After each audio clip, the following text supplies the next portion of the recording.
యేసుక్రీస్తు నామమున అందరికీ శుభములు తెలుపుచు బైబిల్లోని బంగారు మాటలకి మిమ్మల్ని ప్రేమతో ఆహ్వానిస్తూ వాక్యం ధ్యానించుకుందాం.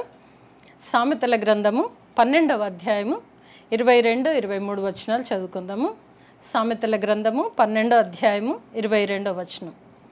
అబద్ధమాడు పెదవులు యెహోవాకు హేయములు, సత్యవర్తనులు ఆయనకిష్టులు. వివేకి అయిన వాడు తన విద్యను దాచిపెట్టును, అవివేకి హృదయములు తమ మూఢత్వము వెల్లడి చేయును. ఈరోజు మనం తీసుకుంటున్నటువంటి బైబిల్లోని బంగారు మాట ఆయనకిష్టులు.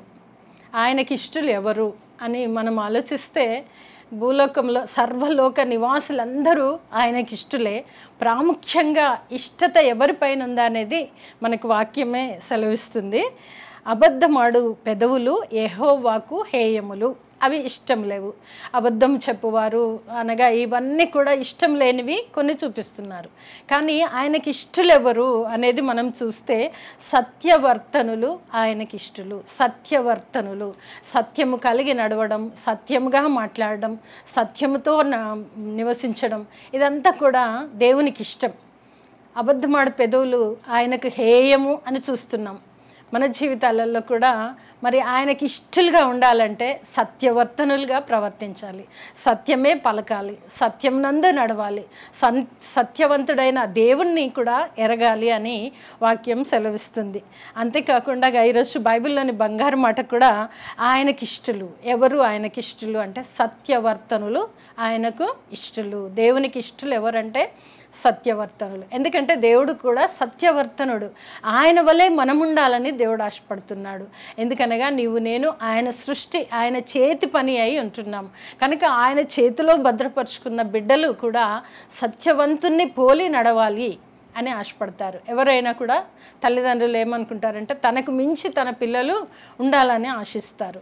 మరి మన దేవదేవుడు కూడా సృష్టికర్త కూడా మన పట్ల అదే ఆశిస్తున్నాడు. ఏంటంటే సత్యవర్తనుడైతే నాకు ఇష్టడు. ఈరోజు బైబిల్లోని బంగారు మాట ఆయనకి ఇష్టంగా ఉండాలి. ఎందుకంటే ఆయన మన తండ్రి. మనం నిత్యము ప్రార్థనలు చేస్తున్నప్పుడల్లా మనం చెప్తుంటాము, నా తండ్రి, పరలోకపు తండ్రి, నన్ను సృజించిన నా సృష్టికర్త అయిన దేవా నా తండ్రి అంటుంటాం. మరి తండ్రికి ఇష్టలుగా మనం ఉండాలని అందరికీ ఇష్టమే. ఈరోజు బైబిల్లోని బంగారు మాట కూడా ఆయనకి ఇష్టలు. ఆయనకి ఇష్టలు ఎవరు అంటే సత్యవర్తనులు. వివేకి అయినవాడు తన విద్యను దాచిపెట్టును. వివేకము కల వ్యక్తి తన విద్య, నేర్చుకున్న విద్య, సంస్కారం, చదువు, సంస్కారం అని అంటుంటాం కదా, అదంతా దాచిపెట్టుకొని వివేకిలా ప్రవర్తిస్తాడు, సత్యవర్తనుడిలా ప్రవర్తిస్తాడు, అనేకులకు ఒక మంచి మార్గదర్శిలా ప్రవర్తిస్తాడు అని మనకు వాక్యము సెలవిస్తుంది. మనం కూడా సత్యవర్తంగా ఉండాలి. వివేకి అయిన వాడు తన విద్యను దాచిపెట్టి ఎప్పుడు అవసరమో అది బయటకు తీస్తాడు. అవివేకి హృదయులు అవివేక హృదయులు తమ మూఢత్వము వెల్లడి చేయుదురు. అనగా వివేకి అవివేకి ఇద్దరు చదువుకుంటారు, ఇద్దరి హృదయములో చదువు ఉంది, కానీ హృదయంలో నుండి వచ్చేది ఏంటంటే మూఢత్వం వస్తుందంట. కనుక ఆ మూఢత్వం కూడా దేవుడికి ఇష్టం లేదు. సత్యవర్తనుడు అంటే ఎలా ఉండాలి అని అంటే వివేకి అయిన వాడు తన విద్యను దాచిపెట్టుకొని అనేకులకు మార్గదర్శకంగా తన విద్యను, తన చదువు, సంస్కారాన్ని ఉపయోగించుకొని లోకములో సత్యవర్తనుడై బ్రతుకుతాడు. అదే అవివేకి అయిన వాడు విద్య ఉంటుంది కానీ హృదయంలో మూఢత్వం ఉంటుంది. కనుక ఆ మూఢత్వం చేత బ్రతుకుతాడు. అదే దేవునికి ఇష్టం లేదు.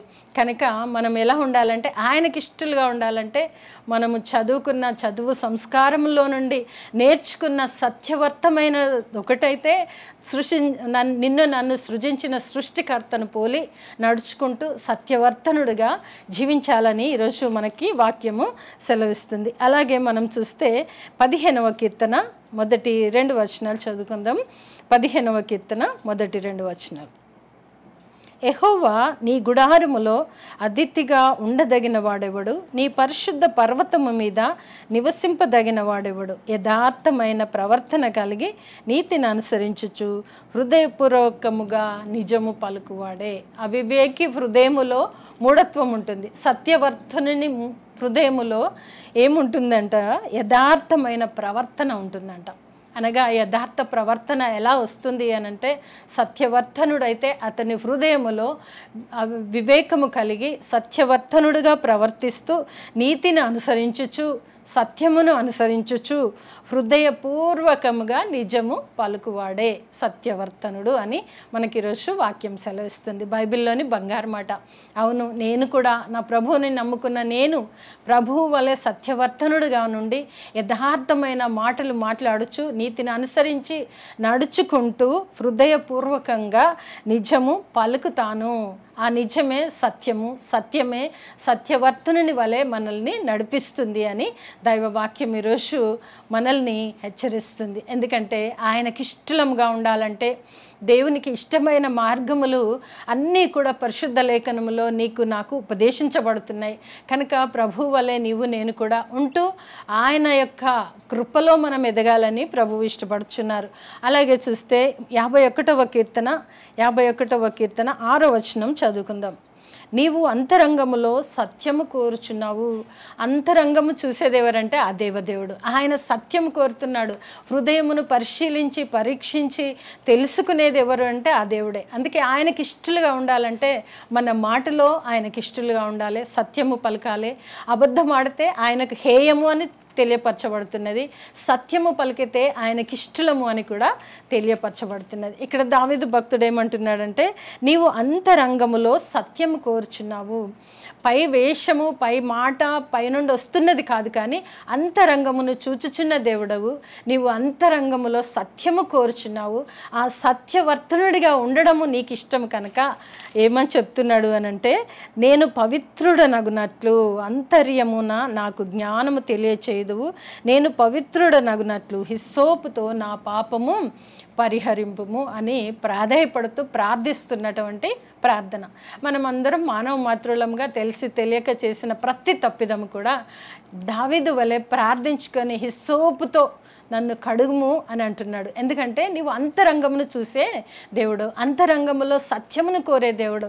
అంతర్యమున నాకు జ్ఞానము పుట్టించుము అని మొరపెట్టుకుంటున్నట్లుగా చూస్తుంటున్నాం. ఈరోజు నీవు నేను కూడా ఆయనకి ఇష్టలుగా ఉండాలంటే చిన్న ప్రార్థన, ప్రభువా నా అంతరంగమును చూచే దేవుడవు కదా, అంతరంగములో నాకు జ్ఞానము పుట్టించుము, సత్యవర్తనుడిగా నడుచుకున్నట్లు నాకు జ్ఞానము కలగచేయము. సత్యవర్తనుడిగా నడుచుకుంటే నీకు ఇష్టమైన వాడిగా ఉంటాను, లేదా నీకు ఇష్టమైన దానిగా ఉంటాను. నీ కుమార్తెగా నీ కుమారుడిగా నీవు నన్ను స్వీకరించినావు. నేను అబద్ధం ఆడితే ఆ అబద్ధమాడు పెదవులు నాకు హేయములు అని చెప్పుచున్నావు అని మనము ఈరోజు ధ్యానించుకుంటున్నాం. కనుక బైబిల్లోని బంగారు మాట కూడా ఆయనకి ఇష్టలుగా ఉండాలి. అందరికి ఇష్టమే, దేవుడికి ఇష్టలుగా, దేవునికి ప్రియమైన పిల్లలుగా, ఆయన ప్రియమైన బిడ్డలుగా ఉండాలని మనకు అందరికి ఇష్టమే. అయితే మనము ఆయనకి ఇష్టలుగా ఉండాలంటే మనం చేయాల్సినవి కూడా కొన్ని ఉన్నవి. నా నోట లేదా నా అంతరంగములో నీకు అహిష్టమైనవి ఏవి ఉండకుండా నన్ను శుద్ధీకరించుము అని ఇక్కడ భక్తుడు ప్రార్థన చేసుకుంటున్నాడు. అలాగే నీవు నేను కూడా ప్రార్థించుకొని ప్రభువు వలె ఉండుటకు ప్రభువు సహాయం చేస్తారు. ఎప్పుడు అనంటే మనము ఆయన దగ్గరికి వెళితే ఆయన మనల్ని కడిగి పవిత్రపరిచి మనల్ని తన బిడ్డలుగా, తన సొత్తుగా, తనకిష్టలుగా చేసుకునే దేవుణ్ణి కలిగి మనం ఉన్నాము. అలాగే చూస్తే ఎఫెసీ పత్రిక 4వ అధ్యాయము 15వ వచనం చూద్దాం.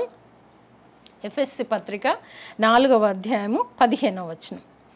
ప్రేమ కలిగి సత్యము చెప్పుచు క్రీస్తు వలె ఉండుటకు మనమన్ని విషయములలో ఎదుగుదము.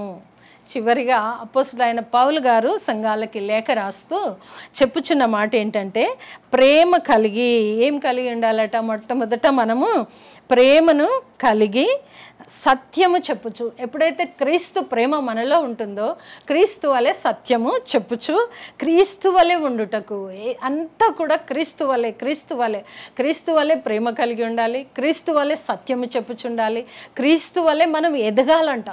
అప్పుడు కానీ క్రీస్తు వలె మనం ఉండుటకు మనం అన్ని విషయముల్లో ఎదుగుదాము అని అపోస్తలుడైన పౌలు గారు సంఘాలకు నీకు నాకు లేఖ రాస్తూ చెప్పుచున్నమాట. ఆయనకి ఇష్టలుగా ఎలా ఉండాలి అని అంటే చివరిగా ఈ వాక్యాన్ని మనం చూసుకుంటున్నాం. ఇష్టలుగా ఉండాలంటే కొన్ని హేయములు చూసాము, కొన్ని ఆయనకి ఇష్టములు చూసాము. ఇష్టము కలిగి ఉండాలంటే సత్యవర్తనులై ఉండాలి.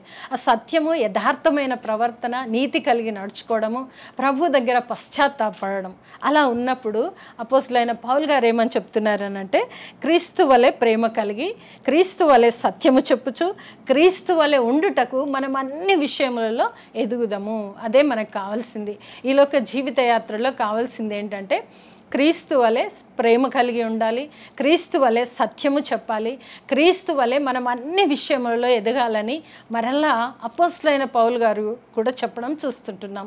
అందుకే ఆయన ఒక మాట అంటారు, 1 కొరింథీ పత్రిక 11 మొదటి వచనంలో, నేను క్రీస్తును పోలి నడుచుకున్న ప్రకారము మీరు నన్ను పోలి నడుచుకొనుడి అని చాలా ధైర్యమైన వాక్కు చెప్తుంటారు. అనగా మనం కూడా అలా ఉండాలని ప్రభుల వారికి ఇష్టం. అందుకే ఆయనకి ఇష్టలుగా ఉండాలి, దేవునికి ఇష్టలుగా, నన్ను సృజించిన సృష్టికర్తకు ఇష్టలుగా ఉండాలి అని అంటే మనం చేయాల్సింది, మనము అబద్ధమాడు పెదవులు ఆయనకు హేయములు, మనము అవివేకముగా మూఢత్వంగా ఉంటే ఆయనకి ఇష్టం లేదు, ఆయనకు సత్యవర్తనులుగా ఉంటే ఆయనకి ఇష్టం, యథార్థ ప్రవర్తన కలిగి నీతిని అనుసరిస్తే ఆయనకి ఇష్టం. అంతేకాదు మన అంతరంగముని చూచే దేవుడు కనుక పశ్చాత్తాప ప్రార్థన కలిగితే ఈ సోపుతో ఆయన కడిగి పవిత్రపరుస్తానని చెప్తున్నాడు. అంతేకాకుండా అపోస్తలుడైన పౌలు చెప్పే మాట ఏంటంటే క్రీస్తు వలె మనం ఉందాం, క్రీస్తు వలె ప్రేమ కలిగి, క్రీస్తు వలె సత్యములోను, అలాగే క్రీస్తు వలె మనం అన్ని విషయములో, ఒక ప్రేమ సత్యం ఉంటే సరిపోదంట, అన్ని విషయాలలో ఈ లోకములో మచ్చ మలినం అంటకుండా యేసుక్రీస్తు ప్రభుల వారు 33.5 సంవత్సరములు ఎలాగైతే ఏ మలినము డాగైనను లేకుండగా మానవులమైన మన మధ్యలో, పాపులమైన మన మధ్యలో సంచరించి పవిత్రుడిగా తండ్రి కుడి పార్శ్వమున కూర్చున్నాడో అలాగే నీవు నేను ఉండాలని యేసుక్రీస్తు ప్రభు కూడా ఇష్టపడుతున్నాడు. కనుక ఆయనకి ఇష్టలుగా ఉంటూ యేసుక్రీస్తు ప్రభువుల వారి మార్గమును అనుసరించి బోధించినటువంటి పౌలు గారు కూడా చెప్తున్న మాట అదే, ప్రేమ కలిగి సత్యంలో నడుచుచు క్రీస్తు వలె మనం అన్ని విషయంలో ఎదిగే కృప ప్రభు మనకు కూడా దయచేయనుగాక. ఆమేన్.